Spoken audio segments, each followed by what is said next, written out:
Okay guys, I'm back and got another order from eBay from a seller human_go. Got over 77,800 star rating, so they're a pretty reliable seller.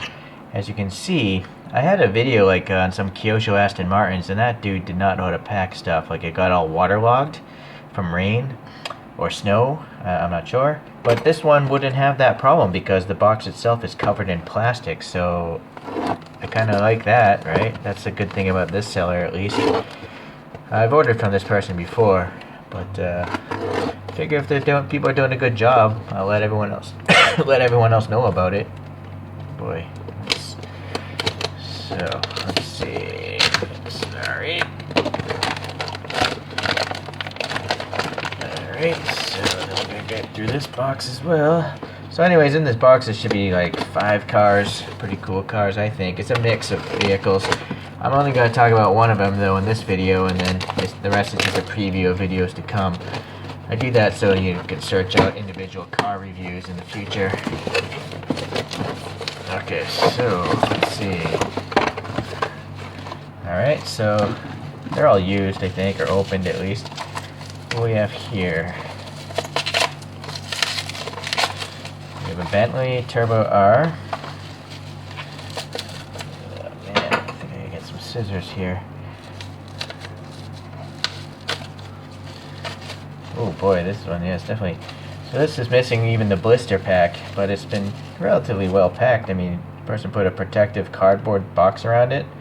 This is a Suzuki Swift rally car. See that one later.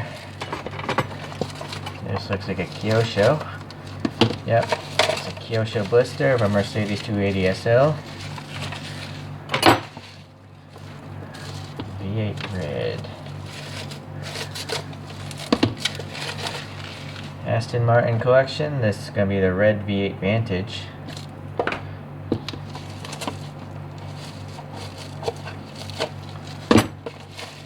And then we have a Aoshima, I think it was the brand. It's a Honda Beat. It's supposed to be this white Honda Beat, so we'll save that for another day as well.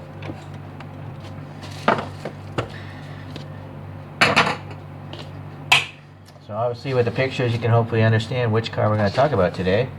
It would be the Bentley Turbo R.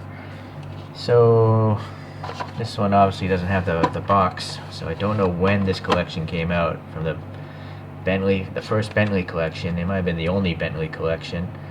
There's a 6.75 liter turbocharged V8. I don't know what that 50% would mean. Oh, 50% more torsional rigidity, I think. The R in Turbo R is supposed to mean road holding, because I guess the car it's based off of, I think the Mulsanne, it wasn't really known to be a handling vehicle. It's just meant to be a luxurious ride. So the Turbo R has an upgraded suspension that actually gives it some sporting intentions, you know, so it actually handles, and so they stiffened it up with a really stiff anti-roll bars and some other stuff. So let's see here, hold on, get some extra tape. Well, I guess it doesn't matter about the tape. I'm going to unscrew it from the base anyways.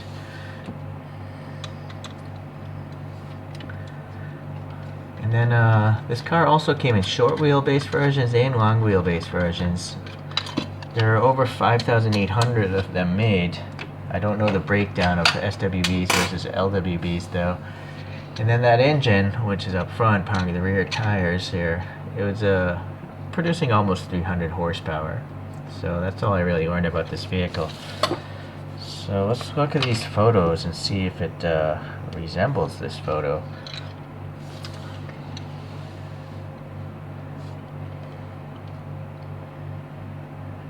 I would say that resembles the photo. You know, the vertical slat to the grille, the black around the headlights. I don't know about the turn signals though. There's a little strip of white here and not here, but maybe it's a different year. You know, maybe it could have been an update. But the vents here underneath the bumper look correct. Yeah, the mirrors look correct. Yeah, it looks pretty good. The wheels look pretty similar. Here's the rear view. Yeah, I would say that looks pretty close, right? 2 tailpipes. The light pattern on this one looks similar. The badging seems a little bit different, but again, I'm not sure if this is the exact year. I'm not even sure what exact year this Turbo R is. So the Turbo R, I think this generation is the first one, so it would have come out or been sold between 1985 to 1997, I think. I think there might have been some other Turbo like RS's or other variations, but I think this is the very first variation that came out. I could be wrong though, so I apologize. Let's get into the is that the best angle? Okay, let's get into the details here. So yeah, those wheels look pretty much like the photograph, or pretty darn close. Interesting. I think they have these little bumps, so maybe that's the little lock to get the hubcap center off of it. It's not really a hubcap, you know, a cover for the lug nuts. But I thought, I mean, it was a paint blemish at first, but it's on both wheels, so I think it's actually on purpose. Good curvature to the tires there. And so what's this say here? We got some sort of badge. There you go, Turbo R. It's legible, so it looks good. You can see the door handles and the key lock are sticking out. It's painted silver. This little marker here is painted orange. So that's pretty good. This silver around the window trim looks good. It's a Bentley B there. This mirror looks pretty good too. It's a separate piece, I think. Yeah, so that's why it looks good. It's a separate piece, molded, put in. No reflective surface though. Separate molded bumpers, looks nice. You know, black molded bumpers with a little silver trim on them. Alright, so let's go around the back here. You got your typical Kyosho plastic lenses, and you can see some, well, I can see some white, orange, and then the top is all red. And there's a little bit of silver trim going around them as well. Okay. I don't know what that is. Is that a graphic or a scratch? No, I think that's supposed to be a graphic. But what would it be? Would it say Bentley? I don't know. I don't know. It's weird because no, it can't, because it says Bentley up top there. It says Bentley here and then Turbo R there, so I'm not sure. Maybe this is like a trim level, but I didn't research it. But anyways, the main P logo looks pretty good too. Okay, and then those little exhaust pipes, if I can focus on it, I don't know. I mean, they're tiny. They're tiny. There's a little black in the middle. I mean, that's really good. That's a really small exhaust tip. So, I mean, just look at my finger, right? So that's great detail by Kyosho. Sorry, I just can't focus here. Alright, well, let's just go to the top here. Yeah, you can see some details on the back seats there. This is some sort of metallic burgundy or something. Yeah, metallic burgundy. It's interesting. Okay, more details here. Got some black painted and ribbed vents there. Some molds, you know, very basic looking windshield wipers, but they're painted black and they're sticking up a little bit. There's a little bit of black on the plastic and a little bit of silver on the casting, so a lot of window trim detail. So yeah, this front looks pretty good. Although, what? Light bulb, light bulb, light bulb. Where's the light bulb? I don't know. That's weird, right? What happened to this one? The other three look so good. So I guess it's a paint dab, this little black dot, but they forgot to put it. It didn't hit that one. So that's a shame. That's too bad. Okay. Well, a little silver paint going around the whole light cluster. And then yeah, that separate bumper again with the silver paint on it for the chrome trim. Black in these little vents here below the bumper. Down here, pretty plain bottom there, but it doesn't bother me. Screwed together so you can modify it if you want. A little silver there. Tread looks pretty good. Tires look pretty proportional for this type of vehicle. So yeah, that looks pretty neat. And then every time I say I don't see paint problems, I'm gonna find one. But did you guys see any? I don't think I've seen any paint rash. So that would be the closest indication. But it's so small. I don't know. Would you guys consider that paint rash? This and that. I don't know. I think I could actually probably get away with saying this is a flawless paint job, or it's not 99% there. Let's say it's 99%. So yeah, the mystery is, when did this collection come out? It's screwed together, so it's not super old. Okay, so one of my relatively recent ones is this Continental Super Sports.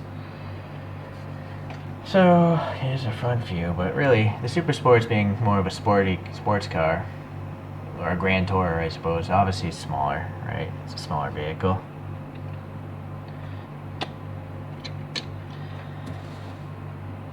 But I have another video on this Arnage, I think it was. This is a 4-seat convertible.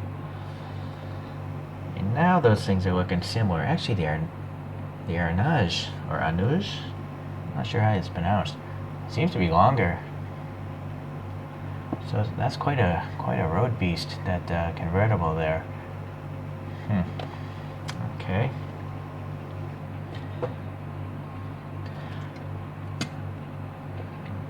One of my really earlier diecasts is this Rolls-Royce Phantom 7.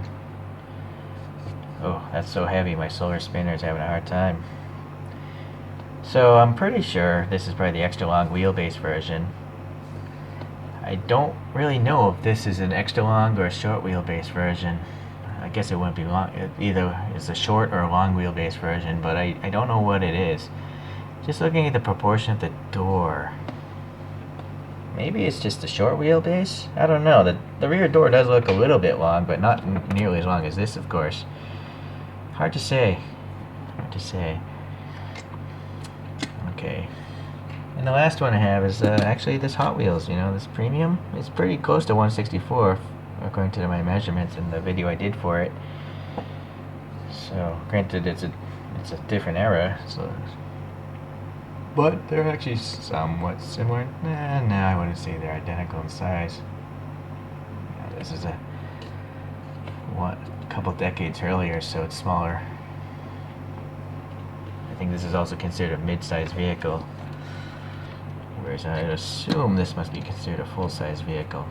Okay, well, anyways, just some random comparisons I always like to do. I like to see the size of vehicles and stuff like that. That's why I like to collect 164 scale cars, if I can get them in that scale. But I'll still buy Hot Wheels and stuff too. Alright guys, well thanks for watching, and we'll see you around. Thanks.